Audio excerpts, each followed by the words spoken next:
Hello दोस्तों, नमस्कार। स्वागत है एक बार फिर से आपके अपने प्रिय चैनल पर। दोस्तों, आज की जो बड़ी खबर आपके सामने लेकर आए हैं, जहां पर भारत अमेरिका दोस्ती के बीच ये बड़ी खबर आ रही है, जहां मोदी को अमेरिकी रक्षा सचिव ऑस्टिन ने दिया है जो बाइडेन का संदेश, जारी रहेगा मजबूत रक्षा सहयोग। बताएंगे किन किन मुद्दों पर बात हुई है दोस्तों मोदी जी और अमेरिकी रक्षा सचिव ऑस्टिन के बीच में। साथ ही आपको अगली खबर में बताएंगे, जहां पर जो बाइडेन के आने के बाद हुई पहली बैठक में ही भिड़ गए अमेरिका और चाइना। जी हां दोस्तों, जहां एक दूसरे को दोनों ने दिखाई है आंख। जी हां दोस्तों, बड़ी खबर है, ये भी बताएंगे आपको। साथ ही अगली खबर में आपको बताएंगे, जहां मलेशिया ने उत्तर कोरिया को दिया है मात्र 48 घंटों का समय, सभी राजनयिकों को छोड़ना होगा देश। जी हां दोस्तों, बड़ा ही घमासान के बीच ये युद्ध वाली खबर निकल कर आ रही है दोस्तों। बताएंगे क्या है दरअसल मुद्दा।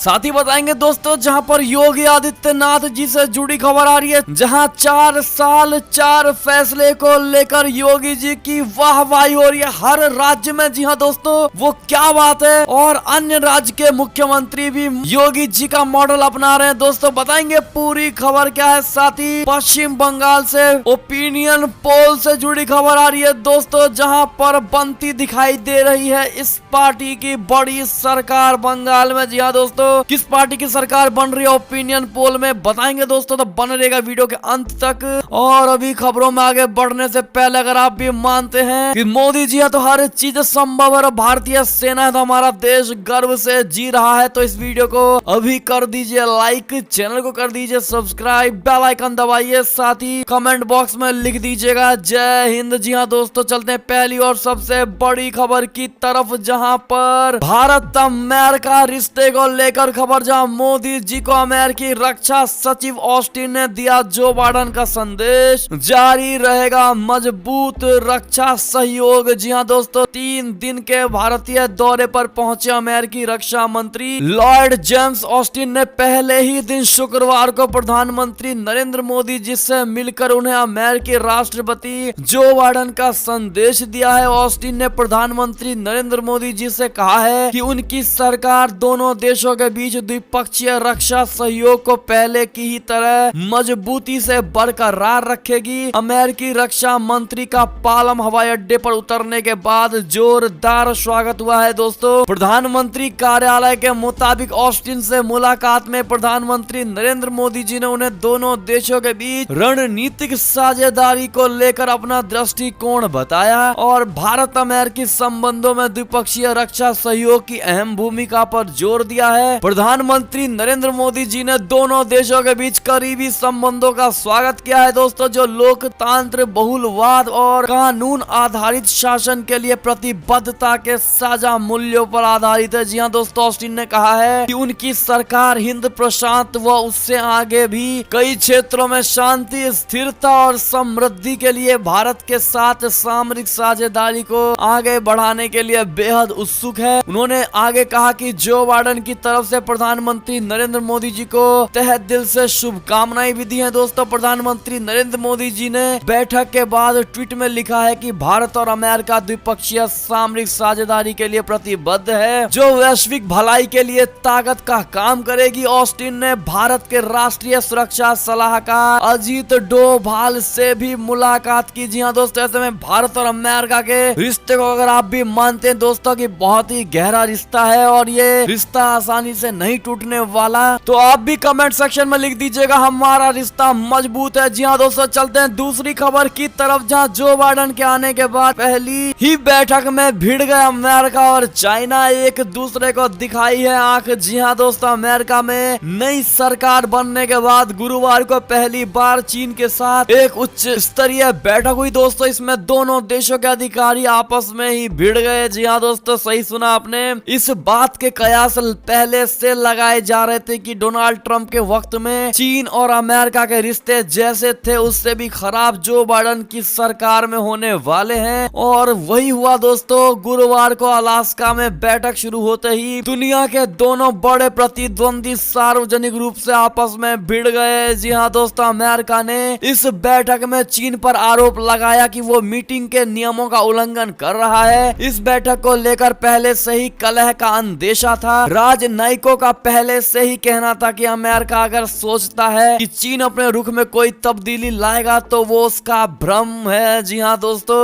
इस बैठक में अमेरिका के विदेश मंत्री एंटनी ब्लिंकन और राष्ट्रीय सुरक्षा सलाहकार जैक सलीवन और चीन के शीर्ष राजनयिक यांग जिएची और स्टेट काउंसलर वांग ई भी मौजूद थे। इस बैठक में दोनों देशों के बीच तीखी कहा सुनी हुई। जी हाँ दोस्तों, ब्लिंकन ने चीनी राजनयिकों के सामने ही दो टूक कहा, हम शिनजियांग, हांगकांग, ताइवान में चीन के कृत्यों, अमेरिका पर साइबर हमले और हमारे सहयोगियों को व्यापार को लेकर धमकाने की चीन की प्रवृत्ति को लेकर गहरी चिंता जाहिर की है। जी हाँ दोस्तों, ब्लिंकन ने आगे कहा कि इनमें से चीन की हर एक गतिविधि ने वैश्विक स्थिरता को बनाए रखने वाली नियम आधारित व्यवस्था को खतरे में डाला है। यांग ने भी चीनी भाषा में 15 मिनट तक अमेरिका को जवाब दिया। यांग ने कहा है कि अमेरिका का लोकतंत्र खतरे में है और अल्पसंख्यकों के साथ बुरा बर्ताव हो रहा है। चीनी राजदूत यांग ने अमेरिका की विदेश नीति और व्यापार नीति को लेकर भी सवाल खड़े किए हैं। जी हाँ दोस्तों, ऐसे में अमेरिका और चाइना आपस में भिड़ते हुए नजर आए दोस्तों, और दोनों ने एक दूसरे की सिर्फ और सिर्फ वहाँ बुराई की है और दोनों के दोनों आग बबूला होते हुए नजर आए हैं दोस्तों, और इस मीटिंग को स्थगित कर दिया गया। ऐसे में आपकी क्या राय होगी? अगर आप भी मानते हैं कि चाइना जैसे देश से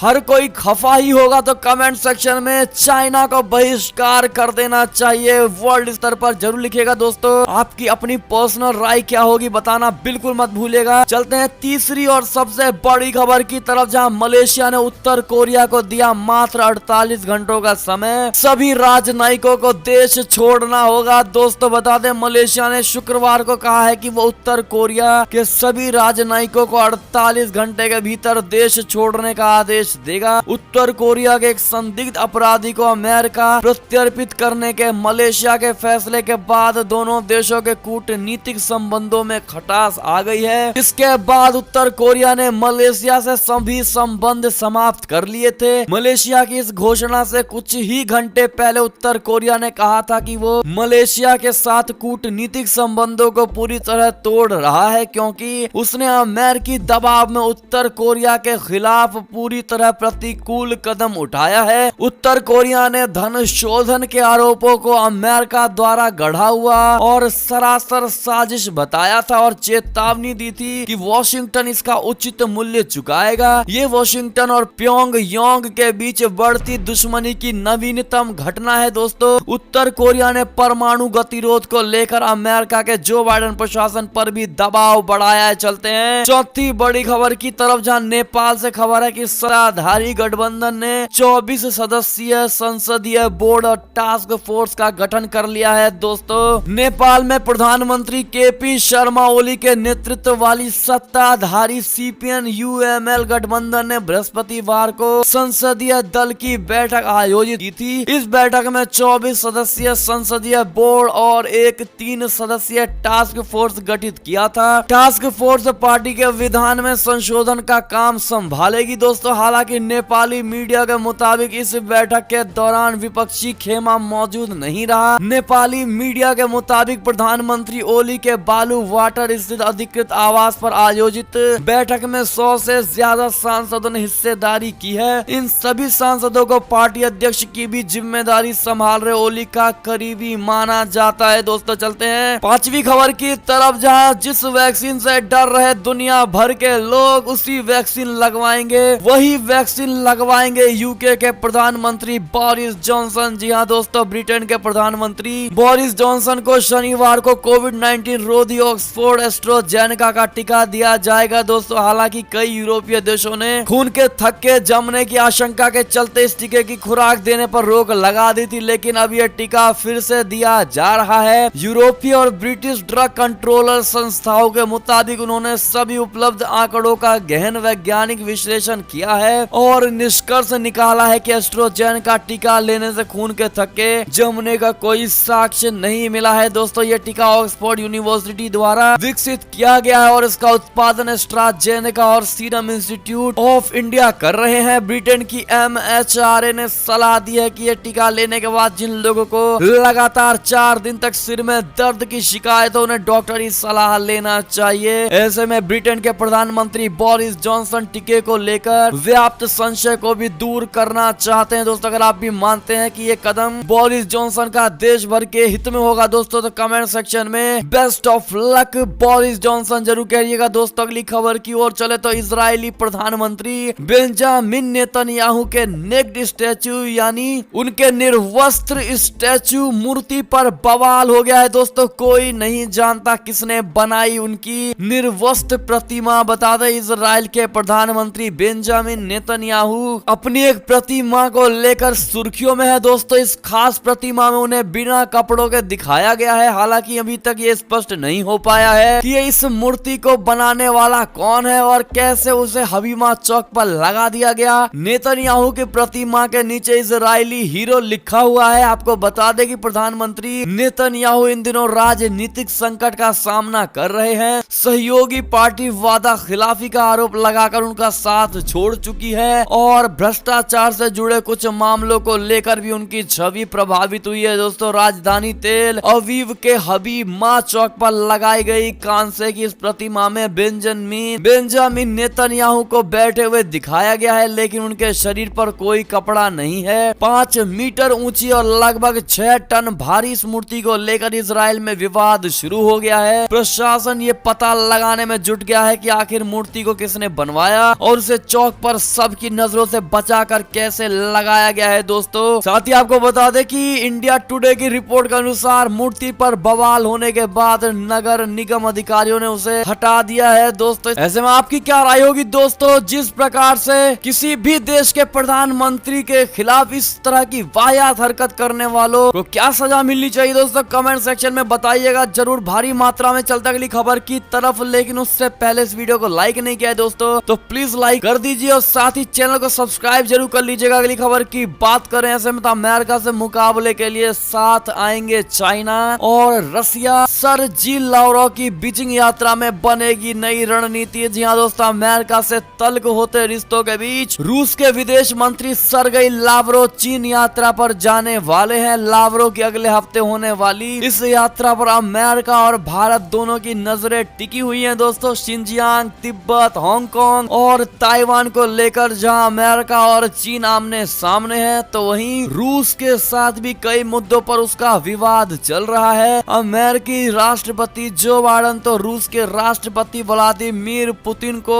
हत्यारा तक करार दे चुके हैं। दोस्तों माना यह जा रहा है कि रूस और चीन के विदेश मंत्रियों की मुलाकात में अमेरिका से मुकाबले के लिए रणनीति पर बातचीत होगी। चीन के विदेश मंत्रालय के प्रवक्ता झाओ लीजियान ने गुरुवार को बताया है कि सर्गेई लावरोव 22 मार्च को चीन पहुंचेंगे तथा इस 2 दिवसीय यात्रा के दौरान वो अपने चीनी समकक्ष वांग यी के साथ द्विपक्षीय संबंधों और साझा हितों में के अंतरराष्ट्रीय मुद्दों पर चर्चा करेंगे। दोस्तों ऐसे में आप इस खबर को किस नजरिए से देखते हैं? दोस्तों अपनी राय अवश्य दीजिएगा। चलते हैं अगली खबर की ओर, जहां फ्रांस में 1 महीने तक का लॉकडाउन लगा दिया गया है। दोस्तों स्पेन और इटली में फिर से एस्ट्राजेनेका वैक्सीन का इस्तेमाल शुरू हो चुका है। बता दें कोरोना के बढ़ते मामलों को देखते हुए फ्रांस में पेरिस समेत कई रीजन में 1 महीने का लॉकडाउन लगा दिया गया है। दोस्तों इस दौरान जरूरी सामानों के दुकान और स्कूल खुले रहेंगे। चलते अगली खबर की तरफ, जहां अमेरिका ने पास किया नया कानून। 5 लाख से अधिक भारतीयों के सपने हो सकते हैं पूरे। जी हाँ दोस्तों बता दें क्या है कारण। अमेरिकी राष्ट्रपति जो बाइडेन ने एक ऐसा विधेयक पारित किया है दोस्तों जिसने अमेरिका में 5 लाख से अधिक भारतीयों के नागरिकता के मार्ग का प्रशस्त कर दिया है। दोस्तों अमेरिकी संसद के निचले सदन हाउस ऑफ रिप्रेजेंटेटिव ने जो बिल पारित किया है उसके मुताबिक बचपन से अवैध रूप से अमेरिका में रह रहे प्रवासी लोगों के लिए नागरिकता हासिल करना आसान हो जाएगा। American dream and promise act के नाम से पारित इस विधेयक से अमेरिका में रह रहे 5 लाख से अधिक भारतीयों के सपने पूरे हो जाएंगे। दोस्तों हाउस ऑफ रिप्रेजेंटेटिव ने गुरुवार को American dream and promise act को 228 से 197 मतों के अंतर से पारित कर दिया और उसे सीनेट के विचार के लिए भेज दिया गया है। इस बिल से ऐसे लोगों के लिए भी नागरिकता हासिल करना आसान हो जाएगा जिन्हें कानूनी निगरानी में रहना होता है और उन्हें वापस उनके देश भेजने की बात भी चलती रहती है। दोस्तों दोस्तों ऐसे में अगर आप भी मानते हैं कि ये विधेयक भारत के हित में है दोस्तों, तो कमेंट सेक्शन में थैंक यू जो बाइडन जरूर लिखिएगा। दोस्तों अगली खबर की बात करें तो एक हैदराबादी बच्चे ने अफ्रीका की सबसे खतरनाक किलिमंजारो की चोटी को किया है फतेह। जी हाँ दोस्तों, सिर्फ 7 साल की उम्र में फहराया है तिरंगा। बता दे किलिमंजारो पहाड़ को दुनिया की मुश्किल चोटियों में से एक माना जाता है और इसकी वजह उसका ज्वालामुखी से बना होना है। दोस्तों ये पर्वत चोटी अफ्रीका महाद्वीप की सबसे ऊंची चोटी है और तंजानिया देश में स्थित है। यूं तो 7 साल की उम्र में घर और पार्क में खेलने की होती है। इस उम्र में नन्हे मुन्ने बच्चे स्कूल तक जाने में आनाकानी करते हैं, लेकिन एक दूसरी कक्षा में पढ़ने वाले एक 7 साल के हैदराबादी बच्चे विराट ने किलिमंजारो को ही फतेह कर लिया है दोस्तों और उसकी चोटी पर तिरंगा फहरा दिया है। ऐसे में दोस्तों अगर आप भी इस हिम्मत की दाद देते हैं दोस्तों और बच्चे होने के बावजूद भी उसने ये करतब कर दिखाया है दोस्तों, तो कमेंट सेक्शन में कांग्रेचुलेशन विराट जरूर कह दीजिएगा। दोस्तों चलते हैं अगली खबर की तरफ, लेकिन इस चैनल को सब्सक्राइब नहीं किया तो प्लीज सब्सक्राइब कर दीजिएगा। दोस्तों जो बाइडन ने व्लादिमीर पुतिन से कहा किलर, जिसको लेकर रूसी राष्ट्रपति ने अमेरिका पर उठा डाली है उंगली। बता दे रूस के राष्ट्रपति व्लादिमीर पुतिन ने गुरुवार को कहा है कि अमेरिकी राष्ट्रपति जो बाइडन की उन पर की गई टिप्पणी अमेरिका के अपने इतिहास को और मौजूदा समस्या को प्रतिबंधित करती है। जो बाइडन एक साक्षात्कार में पूछा गया था कि क्या वो रूसी राष्ट्रपति व्लादिमीर पुतिन को हत्यारा मानते हैं, जिसके जवाब में अमेरिकी राष्ट्रपति जो बाइडन ने कहा कि हाँ मैं मानता हूँ। इस पर तीखी प्रतिक्रिया व्यक्त करते हुए रूस ने बुधवार को वॉशिंगटन में अपने राजदूत को परामर्श के लिए बुलाने की घोषणा कर डाली। क्रीमिया को वर्ष 2014 में यूक्रेन से लेकर रूस में मिलाने की सालगिरह पर वहां के निवासियों को वीडियो के माध्यम से संबोधित करते हुए पुतिन ने जब जो बाइडन की टिप्पणी के बारे में पूछा गया तो उन्होंने कहा है कि वो अमेरिका के अपने इतिहास को प्रतिबिंबित करता है। रूसी नेता ने मूल अमेरिकियों के संहार और गुलामी के अमेरिकी इतिहास की ओर इशारा करते हुए कहा है कि अमेरिका उसकी दर्दनाक विरासत से भारी है। उन्होंने आगे कहा कि अन्यथा ब्लैक लाइव्स मैटर आंदोलन कहां से आता है। जी हाँ दोस्तों, ऐसे में रूस ने भी अमेरिका को घेरने की कोशिश की है। दोस्तों ऐसे में आपकी क्या राय होगी बताइएगा जरूर। चलते हैं एक और बड़ी खबर की तरफ, जहां पर 4 साल 4 फैसले जिनके चलते सीएम योगी आदित्यनाथ बने बीजेपी सरकारों के लिए बड़ा रोल मॉडल। जी हाँ दोस्तों, उत्तर प्रदेश की सत्ता पर आसीन हुए मुख्यमंत्री योगी आदित्यनाथ को शुक्रवार को 4 साल पूरे हो गए हैं। सीएम योगी आदित्यनाथ अपने कार्यकाल में किए गए विकास कार्यों के लिए बीजेपी शासित तमाम राज्यों के लिए एक रोल मॉडल बनते जा रहे हैं। योगी आदित्यनाथ के फैसले बीजेपी के उन राज्यों के लिए भी नजीर बन रहे हैं दोस्तों जहां बीजेपी शासित सरकारों का दूसरा या तीसरा कार्यकाल चल रहा है। यूपी के लव जिहाद, गो हत्या, प्रदर्शनकारियों पर सख्ती जैसे कई मामले हैं जिसे देश के दूसरे बीजेपी शासित राज्य अपनाते नजर आ रहे हैं। जी हाँ दोस्तों, आपको बता दें योगी आदित्यनाथ सरकार जबरन होने वाले धर्मांतरण के खिलाफ उत्तर प्रदेश विधि विरुद्ध धर्मांतरण प्रतिषेध अध्यादेश 2020 लेकर आई है। ये लव जिहाद कानून के तौर पर ज्यादा प्रचारित है दोस्तों। इस कानून के मुताबिक ये साबित हो जाता है कि धर्म परिवर्तन की मंशा से शादी की गई है तो दोषी को 10 साल तक की सजा। इसके तहत जबरन लालच देकर या धोखाधड़ी से धर्म परिवर्तन कराने को भी गैर जमानती अपराध माना गया है दोस्तों। एक तरह से तोहफा, पैसा, मुफ्त शिक्षा,